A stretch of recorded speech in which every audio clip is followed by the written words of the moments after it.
Светата православна црква уште од апостолските времиња по примерот на Исус Христос го востановила постот, го определила времето на постот и која храна да ја јадат христијаните. Пред се, православната црква утврдила и пропишала за време на постот да не се јаде месо, маст, сирење, масло, јајца, млеко, а понекогаш и риба, според важноста на постот. Во поглед на времето и бројот на постите, Светата црква утврдила да се пости во среда и петок и во 4 годишни пости: Великденскиот, Петровденскиот, Богородичниот и Божикниот пост.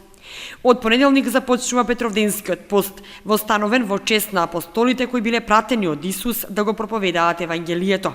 Се постат на следниот начин, значи понеделник, среда и петок е без зетин, односно на вода. Вторник и четврток е дозволена употреба на масло, дека нели сабота и недела може да се употребува и риба. Исто така и нели на поголемите празници како што е преподобен на Охридски чудотворец и на раѓање на светиот Јован Крстител, меѓу народот познат како Иван ден или некој како што го нарекуваат Јанов ден, може да се употребува риба без разлика нели кои дени да се паднат.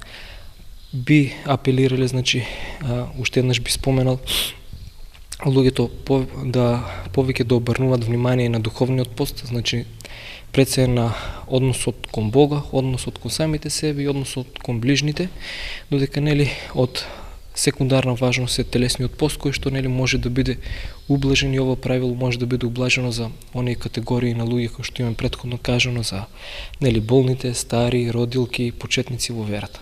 Свештениците апелираат верниците секогаш да се причестуваат само со благослов од Духовниот Отец и да бидат претходно исповедани, воспротивно да не приоѓаат кон светиот пут или причеста.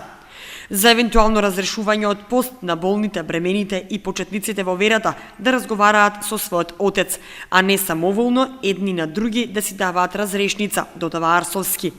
Петровденскиот пост нема одредено број на денови за постање, туку секогаш зависи од Великден. Годинава е нешто помалку од 1 месец.